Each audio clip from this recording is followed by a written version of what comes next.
in the UK, the ritual and the habit of going to a supermarket to buy hair care just doesn't exist. I even done a talk maybe 2 months ago and I asked how many people go to the supermarket to buy hair products and they started laughing. And so when we ran the data, it was only 1% of Black women went to the supermarket to buy hair products. Whereas in the US, it was like 35%. This 1 to 35% is nuts. What are some of the other spaces that you're looking at that you believe that there's like underrepresentation for products that we need? I also didn't notice for a while until I was like, hold on a minute, why am I packing a suitcase to go to the gym and sauna? Like, I don't want to have to bring every single beauty product when like white girls are going in the shower, using what they need, coming out, using the hairdryer, and then going straight to work. It's crazy.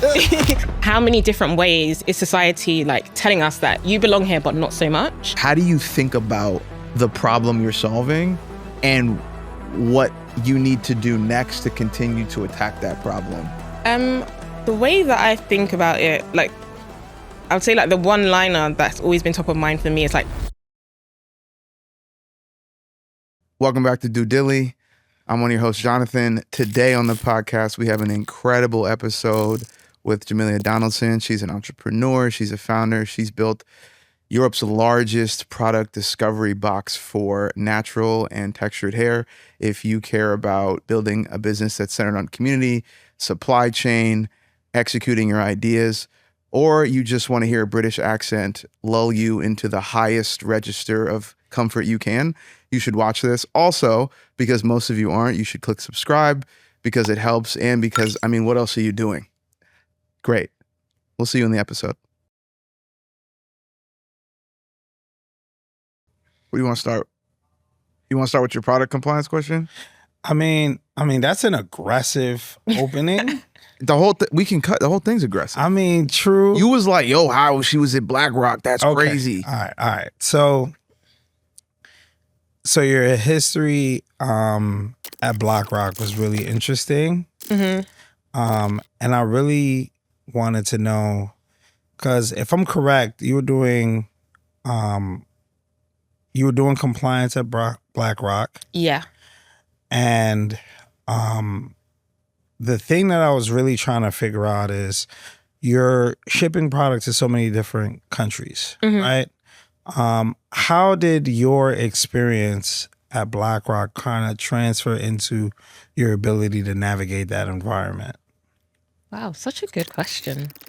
So my time at BlackRock was quite split.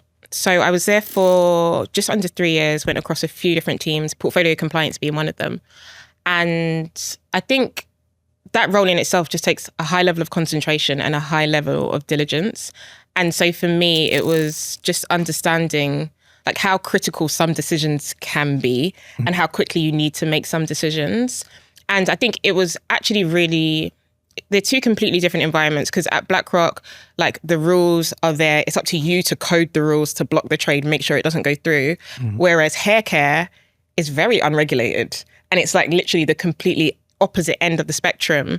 And I also didn't have a blueprint because I was entering this industry for the first time, not knowing anyone.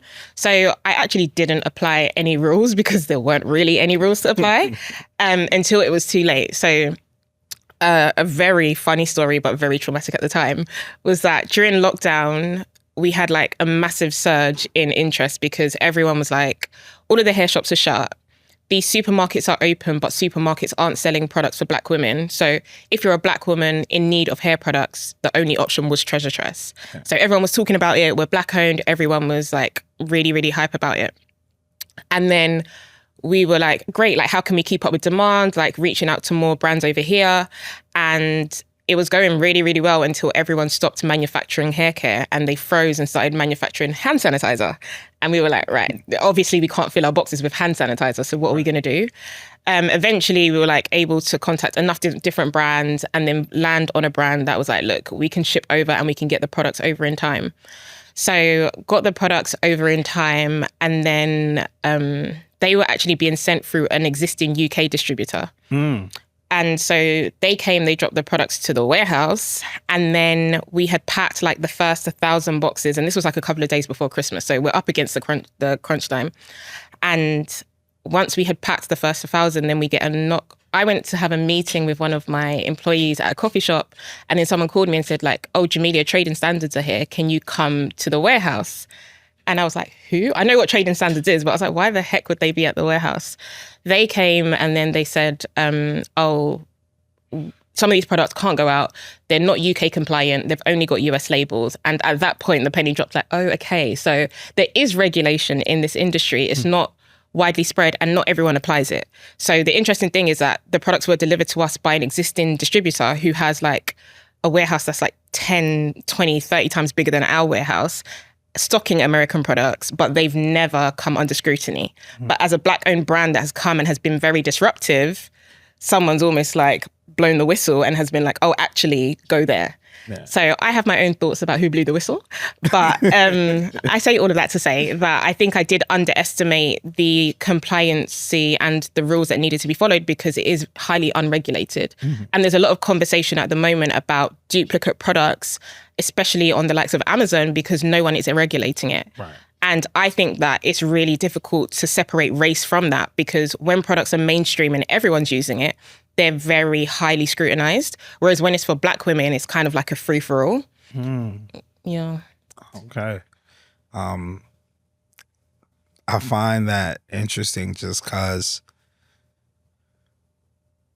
as you start to learn about the beauty space, you start to realize like, oh, wow, like not only are there more regs than you thought, but also on top of that, like you start to really think about like who's enforcing what, how are they enforcing it? Is it strict? Is it not? What are the penalties? And like you mentioned, they said you couldn't ship product at all because they had US labels and there were certain products in them that weren't compliant. Do you find that you have that issue with other countries as well? Are they as strict as the UK? And is there a high level of enforcement? Or do you find that at least once you get it over to the UK, that the standards are pretty flat? Yeah, so this for me and for my team, the standard is the UK. Like if it can't be sold in the UK, then we won't ship it because the UK and the EU have the tightest standards and the most regulation as far as ingredients are required. So if there's at least 1% of an ingredient in a formulation, it needs to be declared on the label, and that's not the case in other countries.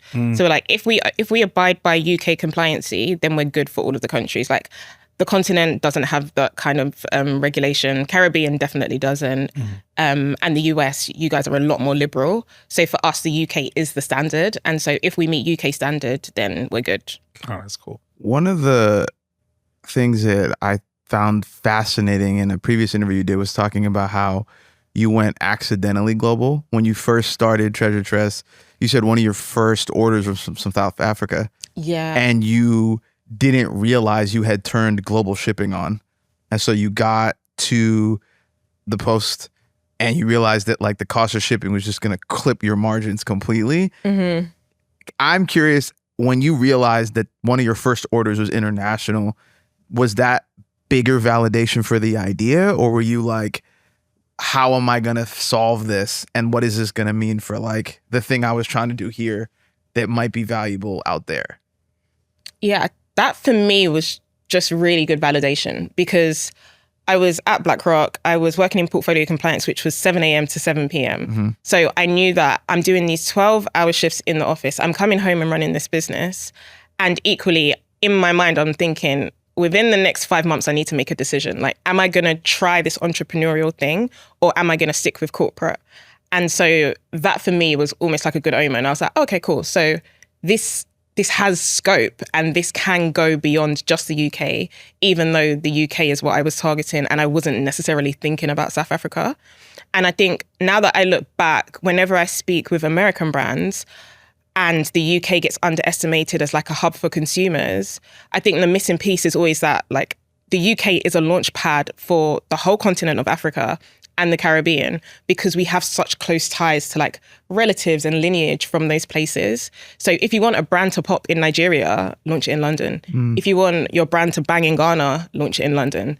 Jamaica, likewise, Caribbean, Barbados, Grenada. There's a really strong presence in the UK and it's very influential. So for me, that was a nod to, okay, there's scope to take this truly global, but also there's really high impact for brands that do want world domination, and we can provide a platform and leverage for them to do that. Yeah. This is something that I think I've seen people fumble, which is presuming that a unique market has the same standards as the US. And this is something that you've been pretty vocal about in terms of the Black hair care consumer journey and the distinct ways that plays out in the UK versus the US. Can you just like talk about the points at which they diverge? Because I think sometimes people think there's like synergy and they don't actually know how different the experience is that you have versus someone in the States. So different. So pre-TikTok, I used to say that you can see an African-American woman and a Black British woman and they would look the same. There would be no major differences. TikTok, there's like slight makeup trends. So like if you're into makeup and beauty, you can see like, oh, she's clearly from the UK. She does her makeup like this. She's from the US. She does her makeup like this. But beyond that, on face value, the consumer profiles look identical. In reality, they're completely different. Earnings are very different in the UK. Like generally speaking, African Americans earn more than Black British consumers. But then when we looked at salary sacrifice, Black British women were sacrificing more of their salary to maintain their beauty versus African American women. So beauty plays a much more significant role in the DNA of Black women in Britain, because although they're not earning more, they're dedicating more of their salary to their upkeep. And then when we started to look at how consumers were shopping, we saw that in the UK, like the ritual and the habit of going to a supermarket to buy hair care just doesn't exist. Like I even done a talk maybe 2 months ago and I asked how many people go to the supermarket to buy hair products, and they started laughing because it's just not a thing.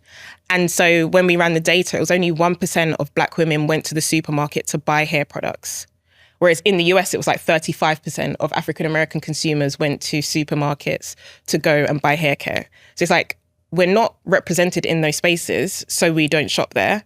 And even though they are starting to introduce products, natively, it's not somewhere that we shop or we associate with beauty shopping. So we just don't buy there. So this 1 to 35% is nuts. Yeah. Right? So you're saying that you're more likely to find the product you're looking for in a more concentrated set of places. How do you think about your position in the consumer journey then? If there's less places you can find the thing you need, but there's a concentrated need, like where do you see TreasureTress providing both the education and the discovery? Because like you're serving two ends of the market. Yeah, exactly. And then I think the third piece is like, it's the education, it's the discovery, but it's also the community. Because when we think about the condensed places where you can buy products for Black consumers, it's not owned by Black people. It's owned by Asian men. And that experience, like that consumer experience, walking around the shop, entering the shop, asking for advice, there's historically and generationally been a lot of friction because it was once owned by Black Caribbeans, came to the UK. They set up, they're actually a group called Dyke and Dryden, a duo called Dyke and Dryden. They came to the UK, set up a Black hair empire effectively, and they continued to grow that. And they started to like invest in other businesses. They set up travel agents. They became really significant for the community. They wanted to pass on their legacy to their kids. Their kids declined, and so it got sold to Asians. And so now the Asians in the hair care industry in the UK run the whole show. And so there is a lot of tension because you're going into hair shops, you're asking for advice, but obviously this guy's got like silky straight hair. He cannot advise you on what you should be using. And equally, the customer service is appalling. And so for us, it was like, as far as like self-esteem is concerned, for me as a Black woman, I want to be treated with respect. And when you consider how much money Black women spend on beauty, we actually deserve an elite experience. And so that poured into the pop-up shops that we started doing, because we were like, okay, whenever there's beauty events concerning Black women, with all due respect, it's always like a pull-up banner, a tablecloth on a table and some products. And I was like, but when you look at makeup brands and the way that they show up, they're taking over the entire shop. They're painting walls, they're building furniture, everything's custom. And I was like, why would we not do that? Like, why would we show up the way that everyone has always showed up? And why would we just not up the ante and do something completely over the top and just set a new standard? And so we had our first pop-up shop in Peckham in South London. and we weren't really sure what to expect. But over the 3 days, about 2,000 people came, and we were like, damn, we was not expecting this, and we didn't have space for this. And so the next year we went to Shoreditch, which is East London. Then we went to London Bridge, which is like a major station. Then we went to Birmingham, which is like the second city. And we done it in their main train station. And then after that, we went to their main mall. And again, every time people came, they were like, this is insane. Like, people were coming and the dwell time was extremely long because they were like, I just want to be in this environment. Like, why has no one done this for us before? But also the gratitude for doing it. And one of our customers, whenever we're like doing another activation, she's like, can you come back to Birmingham? Because my daughter doesn't understand why she's walking past where your shop used to be and it's not there anymore. And I'm like, wow, like, okay, it was not only impactful for our customers, but like generationally, it is shifting the perspective of what to expect when you're shopping. And I also think that like the subscription service and like getting your products delivered to your home has set a new standard, because she also says that like her daughter only knows products coming to her house. Her daughter does not know going out to a shop and like trying to get attention, trying to get advice on what to buy, and having that whole checkout process. What continues to impress me is the way you think about space. John and I were, while we were doing research for your interview, we were talking about the statement you had made about Black women in gyms, and that the products in those gyms don't necessarily support their needs. Correct. And as a person who goes to the gym, I had never actually thought about the space in that way. So like, you literally rewired my brain, right? What are some of the other spaces that you're looking at that you believe that there's like a underrepresentation for products that we need? Yeah, I think there's so many spaces, and how I used to consider like Black and mixed race consumers in the UK and beyond is almost like an invisible demographic, because you're right. Like, I also didn't notice for a while until I was like, hold on a minute, why am I packing a suitcase to go to the gym and sauna? Like, I don't want to have to bring every single beauty product when like white girls are going in the shower, using what they need, coming out, using the hairdryer, and then going straight to work. It's crazy. And I've got a suitcase because I've got a million deep conditioners and leave-in conditioners. So for me, it's like, I think it speaks to the fact that, especially in the UK, it's in those moments that you are reminded that, oh, you belong here, but not so much. Because you weren't considered when we were choosing which conditioner to put in the shower, or there's not a diffuser on the blow dryer because actually people that come here have straight hair. And for me, it's like, how many different ways is society like telling us that you belong here, but not so much? And I think that runs through from like gyms, hotels as well. Again, when I'm going to a hotel, I'm going for one night, but I'm carrying a suitcase because I need my beauty products with me. Airports, I think now you're starting to be able to get minis from like curly hair brands and like more diverse brands, but that took a really long time. We're in 2026. I think anywhere that requires you to like shower or refresh needs to have a better range of products available. But I think as a people, we're very used to like, at least in the UK, like just finding ways around things, like working around the problem, as opposed to like tackling the product head on, like, excuse me, why is there not something here that I can use? And I think what stood out the most for us from that research was like how many women were avoiding working out because of their hairstyle. Like, if I just got my hair pressed, I'm definitely not going on the Stairmaster for at least 3 days. But equally, if I do choose to, when I go to the changing room, I want an edge control that's going to help me do what I need to do to get back into the world. So I think it's just observing the world and just noticing like, what are the ways that we're being told that we don't belong? And then how do we troubleshoot that so that that isn't the case for like future generations that come? That's real. We talked about this off camera, but I've always thought you've built a data business that also supplies people with physical things that meet their needs. And these trend reports you've been doing, are groundbreaking just functionally in terms of hair intelligence, to put first party data against a massive market and then focus that market on what is deemed like illegible problems, but are actually lived experiences. How do you think about the impact relative to the places you could affect, right? So this last report comes out. You've been pretty public around, there were some phone calls. There were some decks that didn't have data, and then we're like, actually put the slide in slide 19 now. Look, there's a market, Dave, right? Like that's your work. Like you're essentially building a category while servicing a need. How do you think about that as part of your business now, in terms of you have these in real life convenings that are elite, you have these direct to consumer relationships, you have direct vendor relationships, and now you have a moat of data that like you built? Like, how do you think about this world that you're building? I think about it as far as visibility, because again, I mean, we all would have heard it a million times, like what gets measured gets managed, right? And at face value, people look at the UK, Black women only represent 2% of the population. So they look at that and they're like, oh, it doesn't matter.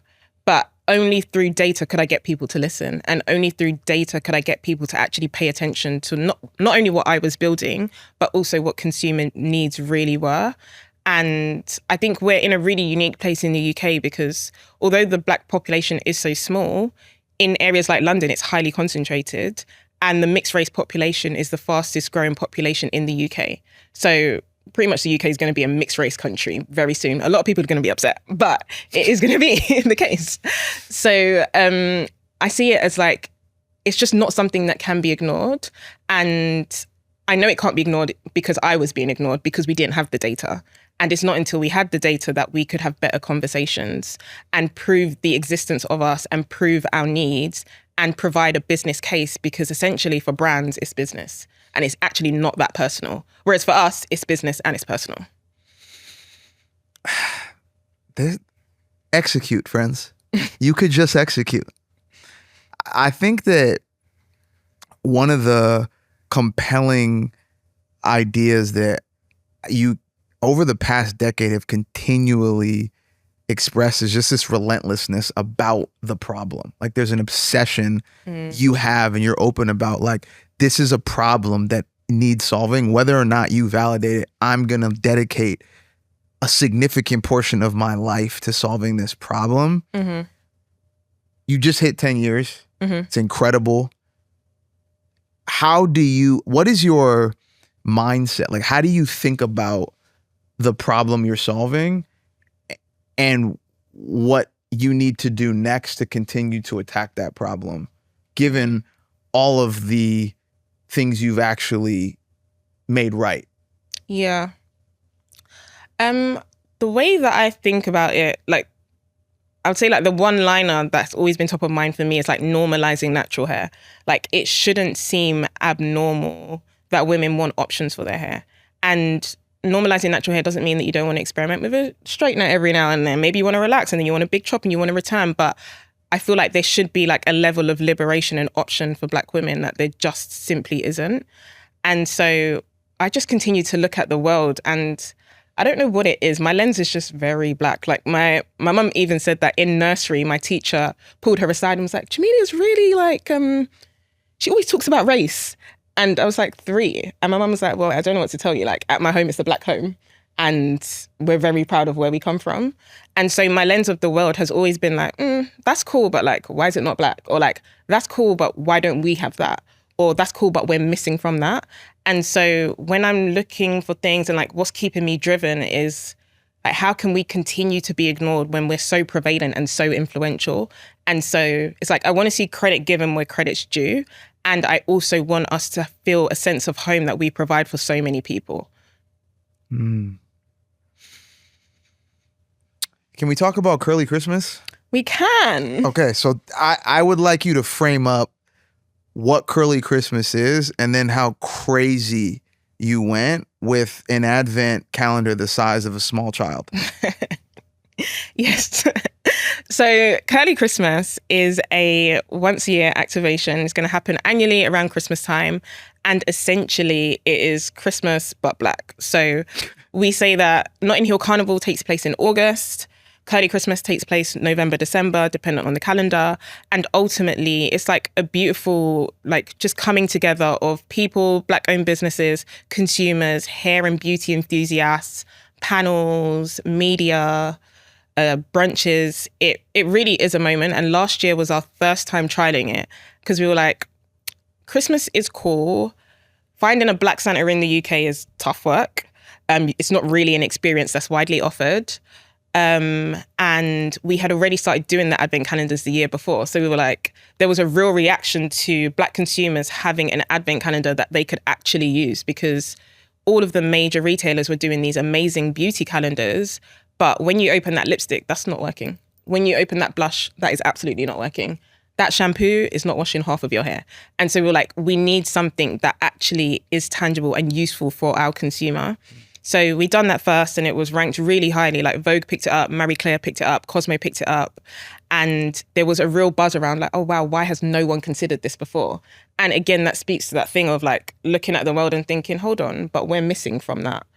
And so we were like, what if we like took this up a notch? We do pop-up shops every year for our brand anniversaries. And we were like, let's make Curly Christmas an in real life experience where people come and celebrate Christmas, but it's a family-friendly day. So we had the press day, consumer day, and then family day so that the kids could come as well. And it was a time. We had food trucks outside. We worked with Black Eats London, and we had a few different Black vendors. We had Black Santa, which Wingstop sponsored. And then we had like pretty much all of the beauty brands that are present or coming into the UK through various different activations from like braid bars, like skincare, scalp scans. But ultimately, it was just a really unique experience where people came into the space and they were like, from the minute I stepped into this, I felt like it was a wonderland. So there was like red draping everywhere. There was like Santa's grotto over there. Then there was the in real life shopping experience. Then there was the main stage with the panels. And for us, it was like, how do we remind consumers that like Christmas also looks like us and these moments are for us as well. And for us, it's really in the detail. Like when you came through the door, we usually do hot chocolate, but I was like, do you know what? Let's do Dalgety teas. And Dalgety is, I think it's Grenadian guy, Mark Dalgety. And we were like, let's serve his teas because when it's Christmas, you're drinking sorrel. So let's have some sorrel teas when we come to the door. We're having lemon and ginger tea. And we're like, how do we just remind our consumer that like we see you and we are you. So we're creating this experience with you top of mind. That's different. And you also had, I think it's your second year doing a national ad. Am I correct? You had a whole 30-second spot? Yeah. On Channel 4? Channel 4. National? Yeah. For the second time? For the second time, yeah. So Stop playing around. It was like a 3-part activation. So first we went live with the advert. So you haven't heard about TreasureTress? Girls! TreasureTress changed the game. New products for our curls delivered every month. Growing up, access to quality products for our hair was a joke. Nothing seemed to work for my curls. What? I love my curls. Thanks to TreasureTress, our girls get to grow up loving their curls. Make every day a curly Christmas with TreasureTress, the monthly subscription box inspired by you. And then we went live with the advent calendar, and then there was the event itself. And the adverts always surprise me because, again, they're shown within the UK. We had some really cool slots. Like there's a show called Gogglebox. I don't know if you guys have heard of it. No. It's a really unique concept. It's basically like you're watching people watch TV, but it's interesting because you're in people's homes. So there's like a Jamaican family, an Asian family, a like white British family, a gay couple. Like it's honestly just so interesting to see how people live and see how they react to TV. But that is like a really highly grossing program. So we had a slot in that, which was really influential. I think in total we hit about 12 million households. But beyond that, we got messages from women in Sweden to say like, hey, my daughter's mixed race. There's no one Black in our neighborhood, but she saw the ad and she loved it. And for us, we're like, oh, wow. Like impact is really important for me.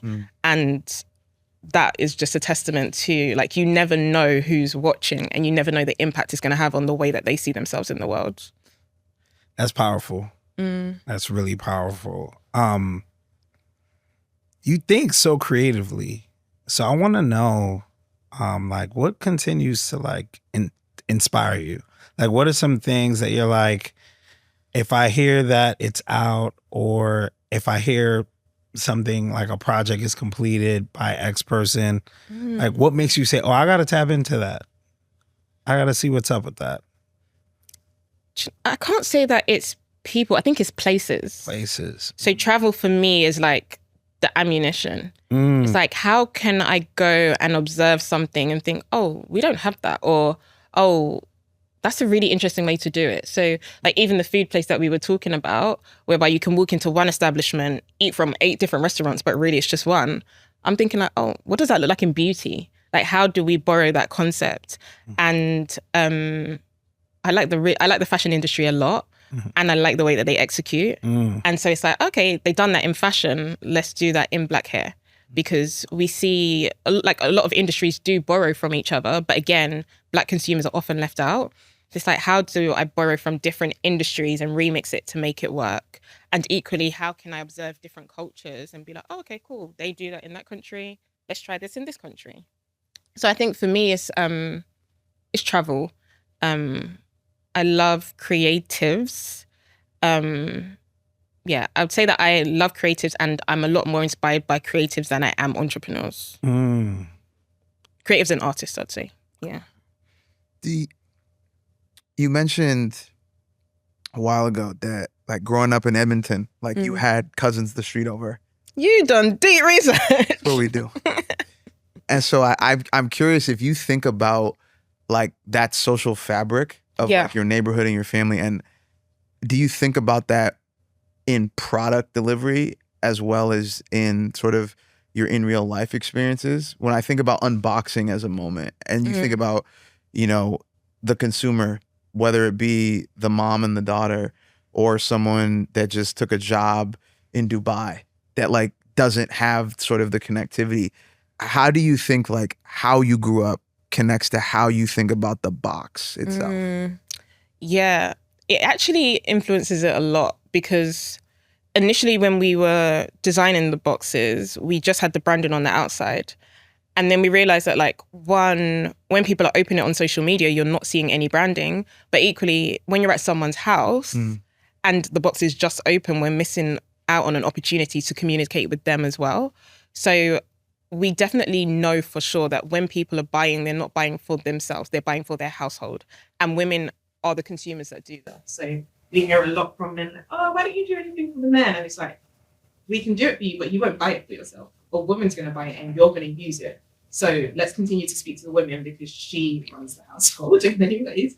And like beauty decisions belong to her. And so, yeah, we think about how are we communicating with the audience that knows us and the audience that doesn't. So when your cousin comes around to your house and on your dressing table, there's a box that's brown on the outside but pink on the inside, and she's seen that somewhere on TikTok or Instagram or hasn't, how can we communicate to her who we are? So in the inside of the box, it says, cancel your plans this wash day. And then there's products there. So as a consumer or as a stranger, you're like, oh, hold on, what's that? And then you can discover it that way and dive into it that way.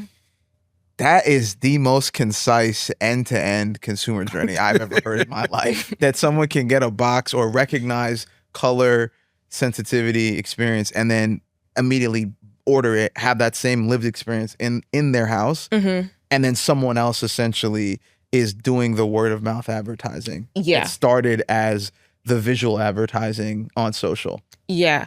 And something that we noticed a lot was that the parcels were getting lost in transit.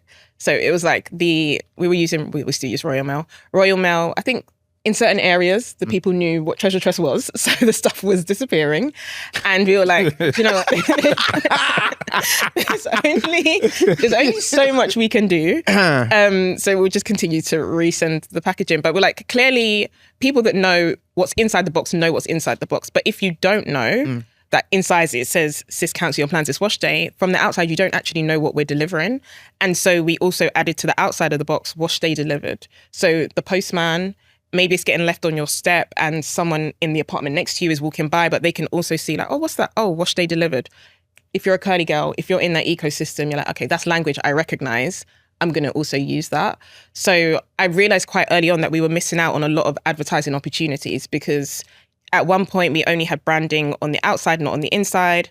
At another time, we put them in like really mysterious boxes so they would stop going missing. But then we realized if you know the brands, you know that what's inside. So let's just make the most of it. And let's also advertise on the outside of the box, not just on the inside of the box. That's incredible. We mentioned men for a second, so I want to spin the block. You also did a pop-up last year for men who can't braid. Yes. Which is just, as far as names go, impossible to forget. And it went really, really well. And I'm very interested in how you conceptualize something like that to serve an audience that people are either like, you'll be fine, shut up, or like, they don't actually care, leave them alone. And you found like this third way without getting outside of yourself as a brand. Can you talk about that? Yeah, for sure. So we'd done a few like digital campaigns for Father's Day in the past, and we had done for Black girls who can't braid for a while, and that went off because it was like girls who, of all ages, everyone expects you as a Black woman to know how to braid. Maybe you don't. And it was just an idea that was like getting thrown around between the team. And then this last Father's Day arrived, and we were like, do you know what? For this Father's Day, let's try for Dads Who Can't Braid, see what happens. And we pitched it to a few brands. Palmer's was the first brand that we pitched it to. They said yes immediately. And we were like, okay, cool, let's do it. So we had a salon in Mayfair, and we invited, I think it was like 25 dads down. We got some mannequin heads, and then we had them learn how to braid effectively. But I think for me, a comment that I always get from people is like, Jamelia, 10 years in, why are you still going to events? Like, why don't you just let your team run it? Which I can do, but I learn a lot by just watching how people are interacting and how they're engaging with the concept. And so we saw that, okay, people want to bring their actual child to the workshop. Like, we should have an option where they can bring their child, or they can work on a mannequin. Oh, okay, like the dads also want to walk away with product. Let's introduce goodie bags so that they're able to walk away with product.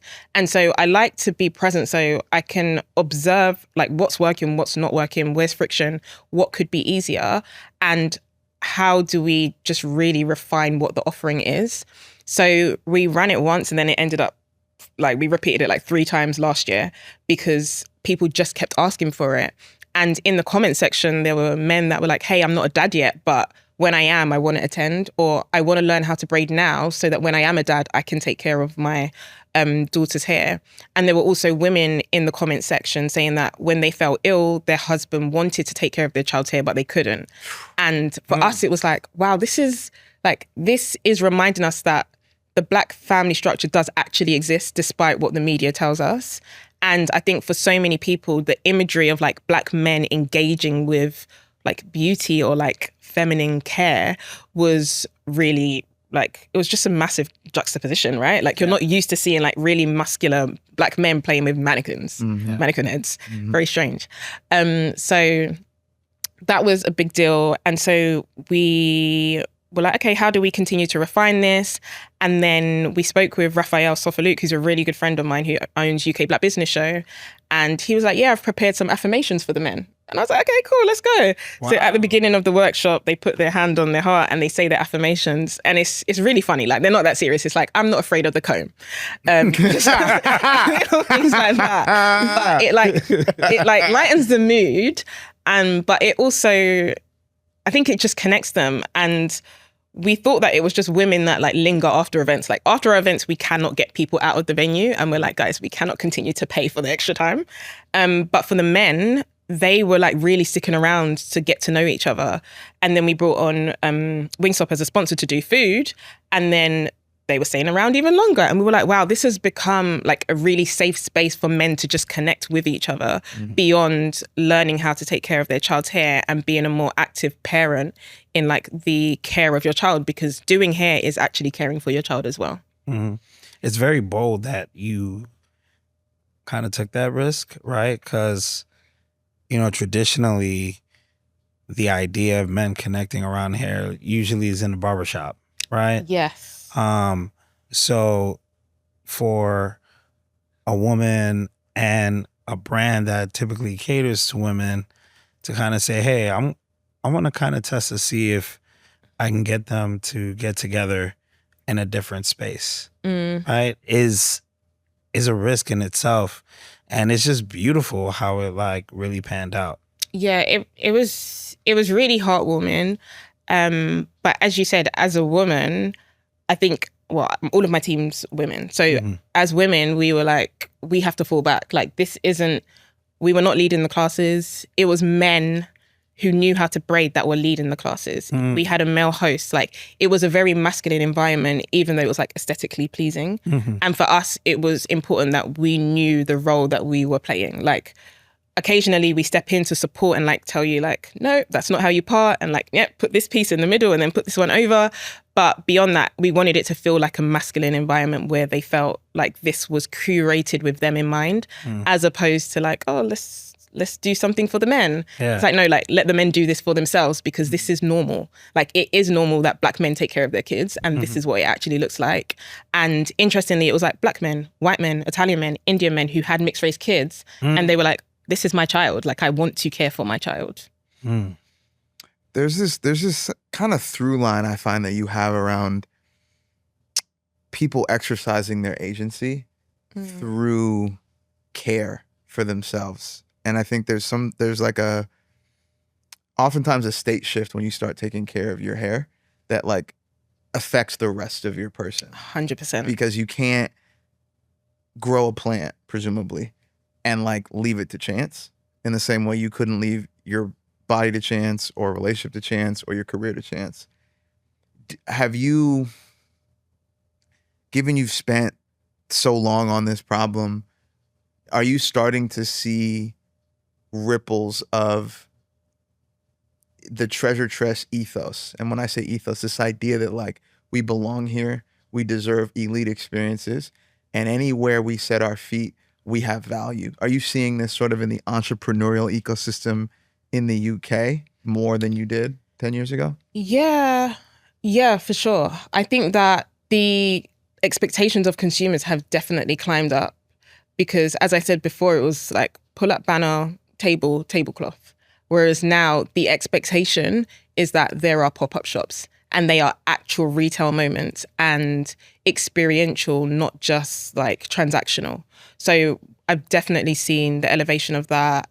I've also seen a lot more respect being given to smaller creators, in particular natural hair creators, because they weren't typically invited into the beauty spaces. I think they were definitely undervalued by brands. And now I think they're getting a lot more respect and they're being invited into spaces that they deserve to be.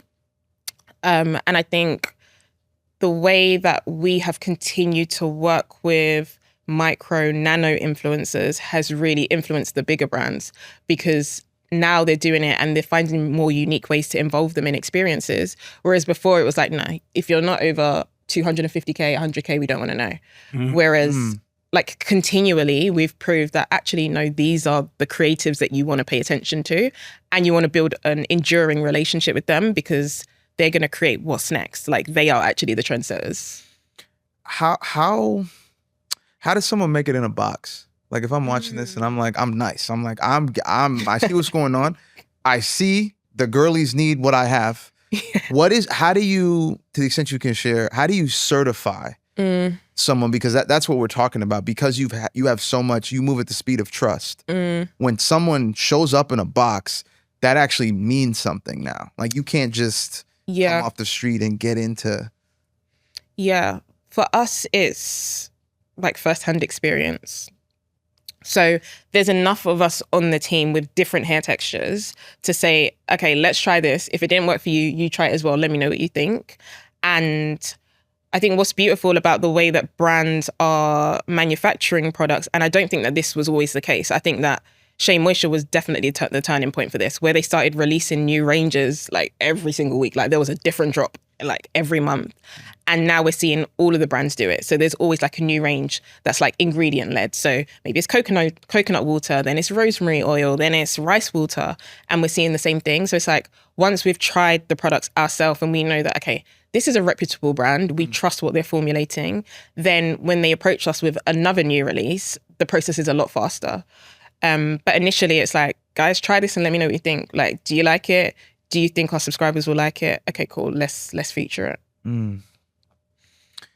You're also, I think, unlike many visible founders in the sense that you have a particular way that you curate how you show up intentionally in a way that sort of works for your personality that doesn't like dysregulate you. I've always found like sometimes when you're in a industry where visibility has real implications for revenue, you can't not show up. But then there's also like who you actually are. Yeah. And I think can you talk about how you think about your public persona and your responsibility to that, but also your thoughtful curation of what you share and how you share?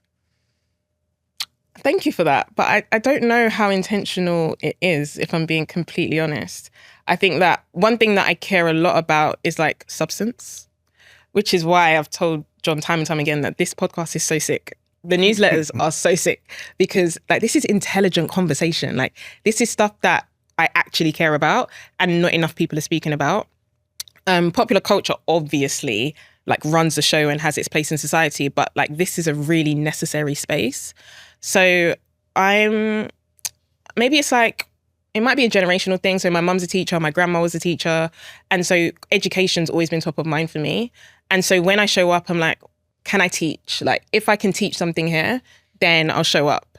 Otherwise, like I don't want to do it. Like I don't want to just be there for the sake of being there. I don't know if it works in my favor or not, but like I'm also not it's just not my character to like pursue people in order to reach an opportunity. Like that just isn't me. And I'm like, again, this is a long game for me. So I can't do things that are going to disrupt me or do short-term gain at the compromise of like what it's going to do longer term. And so the only thing that I can do is like authentically show up as myself, stretch myself, put myself in positions that like are uncomfortable so I can grow.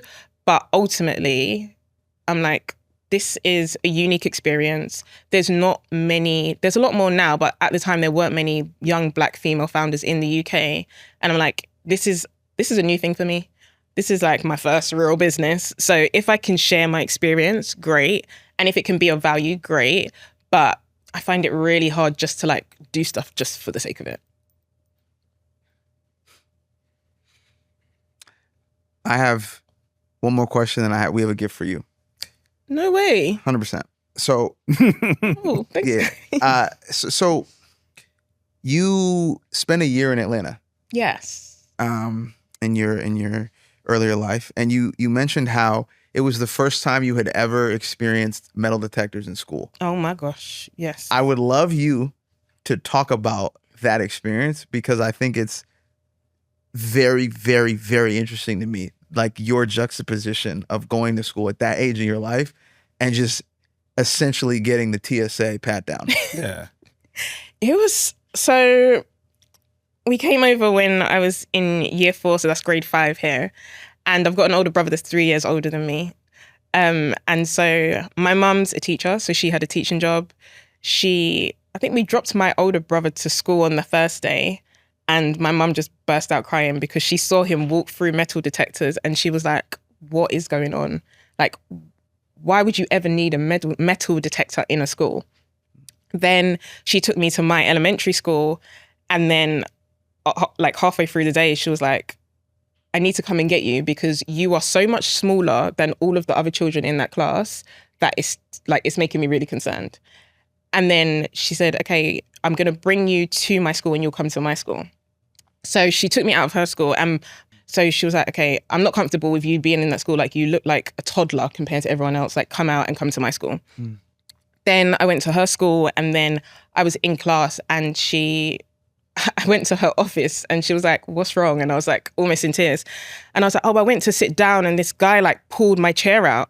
And she was like, okay. And I was like, yeah, why was he trying to embarrass me? I thought he was like pulling out my chair so that it was a prank and I would fall on the floor. And she was like, no, Jamelia, he was just being a gentleman. And I was like, oh. We're suffering in the UK, okay? Oh my You're God. suffering. Yo, wait. Yo. So at that point, I was like, okay, there's a lot of differences here. Like, there's the metal detectors. There's the fact that I am like a toddler in comparison to everyone else. Yeah. And then, like, I just wasn't used to chivalry. Yeah. And I was like, why is he trying to embarrass me in front of the whole class? And she was like, no, he's just being a gentleman. So, yeah, Atlanta was quite the experience.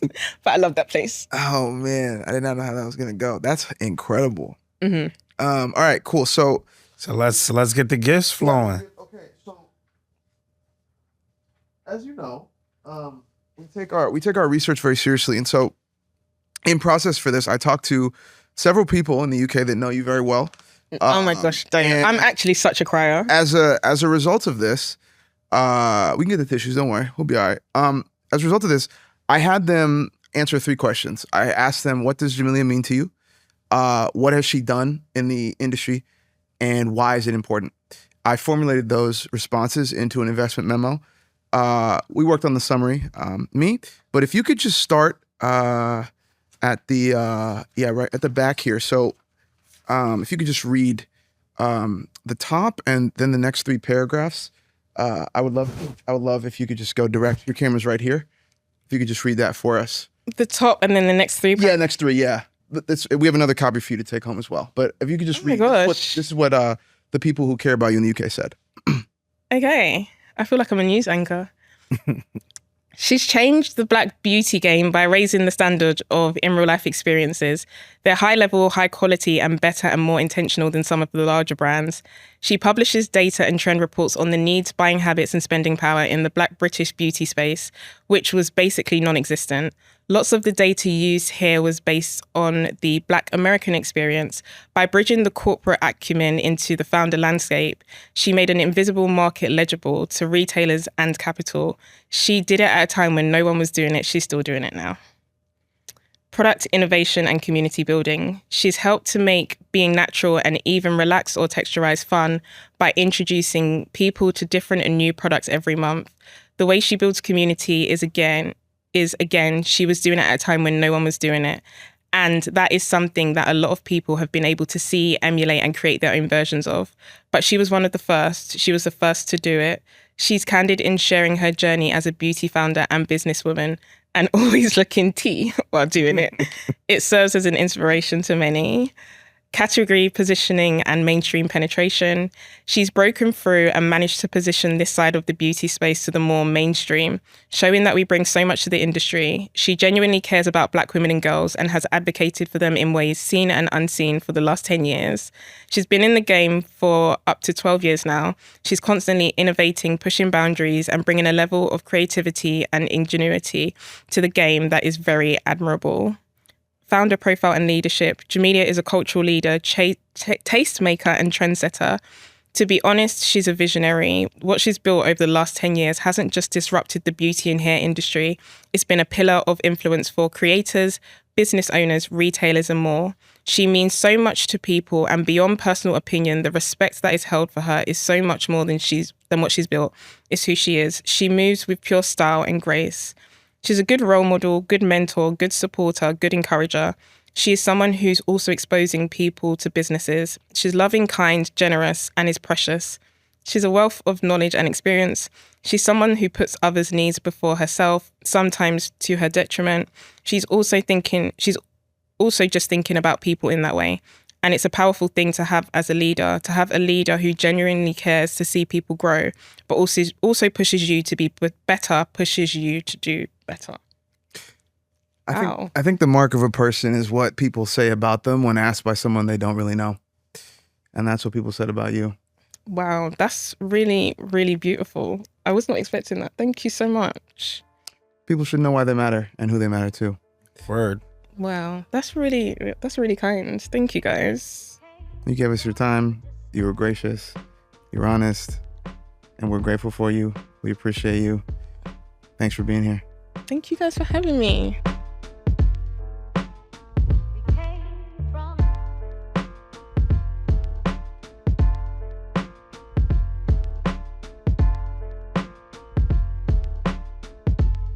ultimately, success for me is redefining what Black beauty means. Little girls shouldn't grow up in a world where they don't see themselves reflected. Women shouldn't be going into stores and being unable to buy hair products. And at the age of 20, we shouldn't be discovering how beautiful we are naturally.